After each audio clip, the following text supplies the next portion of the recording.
Well, then, the Manchester City court case certainly isn't going to go away. Nothing has come out of Newcastle United yet, but there are media reports that Newcastle United are now looking for further sponsors and big money sponsors as well. They could be the likes of Aramco or whoever it may be. They're looking for training kit sponsors, stadium sponsors, and other lucrative deals, which could well change the fortunes of the football club completely. More revenue into the club means more to spend in the transfer window. And obviously, under the PSR rules, Newcastle United can stay well within them with these lucrative deals if they do come in from Saudi Arabia. Now, obviously, there's a long way to go in this. The results of the court case, all the paperwork that's been released, etc., is fascinating to look at, is fascinating to read. And it just really goes to prove that everybody, once the takeover was done at Newcastle United, the majority of the Premier League just shit themselves. It's as simple as that. They absolutely crap themselves, and they wanted to put something in place to stop Newcastle United being another powerhouse like Manchester City have been over the last several years. All of the leaks have come out now. We've seen certain clubs saying certain things about the takeover and trying to put a stop to it. To be honest, we knew who those clubs were, the major players anyway. Certainly the Red Cartel and some other football clubs involved in that as well. But this story is just going to rumble on. As I say, Newcastle United have stayed very, very quiet on the situation at the minute. But that doesn't mean that there isn't anything going on behind the scenes. Obviously, Newcastle will be consulting lawyers. They'll be consulting every possible legal avenue they can go down because we were shit on from the highest point. The takeover was done and everybody immediately crapped themselves and said, no, we're not having another Manchester City. Let's put certain rules in place. Manchester City have won the court case. They've battled the Premier League and said, no, this is wrong. The rules are not fit for purpose, and they've been proved right. So we'll have to wait and see.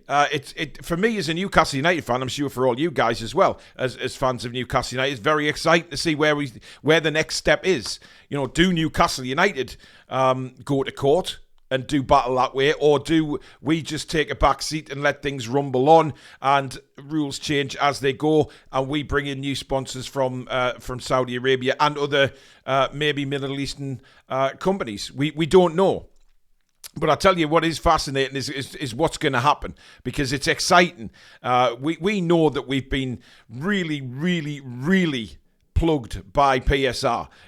Having to sell top players, i.e. Minte and Anderson, very good up-and-coming players, of course. Minte tearing it up at Brighton right now. Anderson getting Player of the Month at Forest and things like that. They're having a great time. But none of them wanted to leave Newcastle United until this PSR crap started. And Minte, I think, would have been our answer to the right-hand side. I really do. And because of all these stupid rules that were put in place, we've now lost two very good players because of having to sell. Now, yes, obviously there's the flip side of it that Newcastle United probably should have known better at the time and kept a good eye on the books and what was coming up with PSR. But the fact that these rules were not fit for purpose, we know that they were only put in for the cartel. We know that it only suits certain clubs. This isn't me sitting here whinging. It's just fact.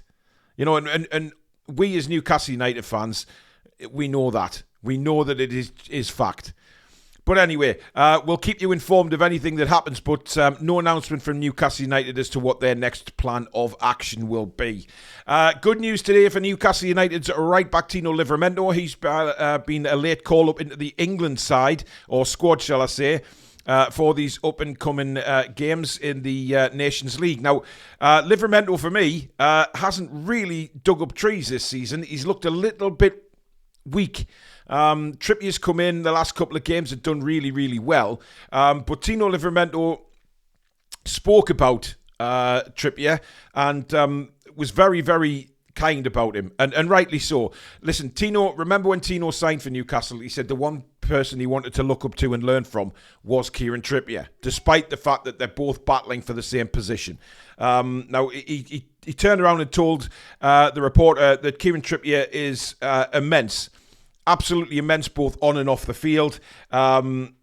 obviously, despite battling for the right back position, he's thanked Kieran Trippier for what he's done for him since he's been at the football club, both on the training ground and helping him settle in at the North East. He said, obviously, moving up to Newcastle is a long way from where I've come from, and Kieran was the first one to really, really help me settle in. And that goes to show you what a man Kieran Trippier is as well, knowing that Livramento is also a right back, and they're going to be competing for that position in a year's time, obviously when Livramento first signed. And he still does all that for Kieran Trippier. That's a measure of a pure captain right there. And he said he's a different level when you watch him play. He's somebody I really look up to and will continue to do so. So, brilliant remarks from Livramento on Kieran Trippier. And it just shows you, forget what's going on in Kieran Trippier's personal life. We're talking about football side of things here. He is very, very highly thought of, and rightly so. And speaking of Kieran Trippier, there are reports mongering this morning that AC Milan want to buy Kieran Trippier in the January transfer window. Now, listen, these Trippier rumours for me aren't going to go away. Until either the January window shuts or Kieran Trippier comes out and says something himself, which he doesn't have to. Eddie Howe, of course, wants to keep Kieran Trippier at the football club, and rightly so. I think he's got a lot to give still this season. Maybe if he wants to go in the summer. I mean, he's 34 now. He's getting no younger. I think if he does move, he'll want to go for a very good deal, because it'll be the last deal he gets. In his football and career, he'll want to make sure that it's a good one. But Eddie Howe has spoken many, many times about Kieran Trippier and how he wants to keep him. But AC Milan were interested in the summer just gone, and they have said that they really do want Kieran Trippier to come to them in January to sort of help with their problems that they have in defence at the moment. So it's a one to keep an eye on for me, because AC Milan, obviously a massive club. Kieran Trippier has stated that he may look overseas if he is to leave Newcastle United. In fact, the probability of him going overseas rather than staying in England is probably 95% that he'll go abroad. He's already stated that. And when giants like AC Milan are interested, then you can't really blame Kieran Trippier if he does want to head off to pastures new. But we'll see what happens. But Eddie's determined to keep him. We'll see how the right back position looks come January, of course. Now, Sven Botman, he's a guy that's been missing for a long, long time for Newcastle United since his injury last season. But Brighton forward Evan Ferguson has named Botman as one of the defenders he has had a nightmare against. He says he's one of the most difficult players to play against that he's met in the whole of football. Botman is one of the toughest. And I think that's a big accolade for Botman, considering he's been out for so long. But Evan Ferguson still certainly hasn't forgotten who he is. And Sven Botman's been teasing us a lot on Instagram, etc., about the fact that he could get his fitness back sooner rather than later. Eddie's kind of poo-pooed that in press conferences and said, well, look, he's got a long way back. He's not 100% by any stretch of the imagination now, and he's still got a lot of rehabilitation. But then Sven Botman's putting not be long, and things like that on Instagram. So who knows how long it's going to be before we see Sven Botman. But I thought that was really interesting for Evan Ferguson. Out of all the centre-backs in the Premier League and around the world, he's named Botman as one of the three. He named another two, but Botman is one of the top three that he's really had a problem facing. So it just goes to show you that Botman is well thought of as well, and a top-class defender when he's fit. I think that's the big thing, when he's fit. And we have to see Sven Botman back to 100%. And he's an elite. He's a Rolls Royce. And for me, I'm looking forward to seeing him come back. And finally, Everton fans. I think Everton fans are now trying to take over the world record of the biggest, longest whinging since a football match and a decision going against them. We all remember Arsenal last season and the was it in, was it out charade. And now Everton are still whinging about the penalty that never was.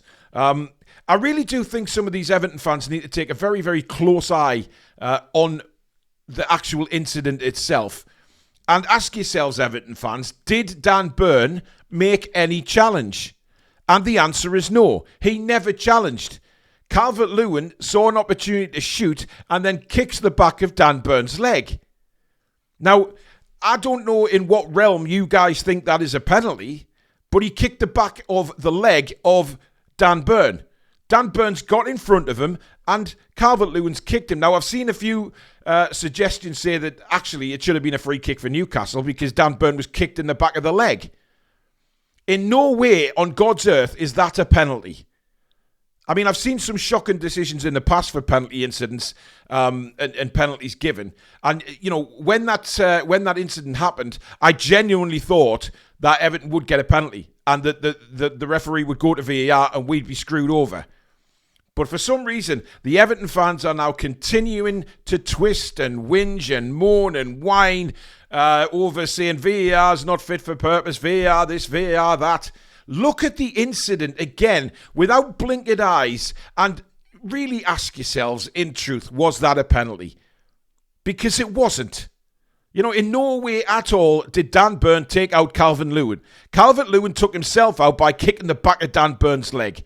Watch it and watch it and watch it again until you get your brain into gear and you finally realise that it wasn't a penalty, which is why VAR didn't give it. Dear God, I mean, we've had some shockers in our time against us. But if that was given, that would have been right up there as another shocker. So just calm down a bit, eh? Dear God, get on with your football. But there you go, guys. That's what I've got for you today. If you have enjoyed the video, do give it a thumbs up. And, of course, if you're new and you like what you see, come and subscribe. On the way to 33,000 subscribers, I beg your pardon. But don't forget to hit the notification bell so you never miss an upload like this or any future live shows. And we will see you again on the next one. But in the meantime, take care, folks.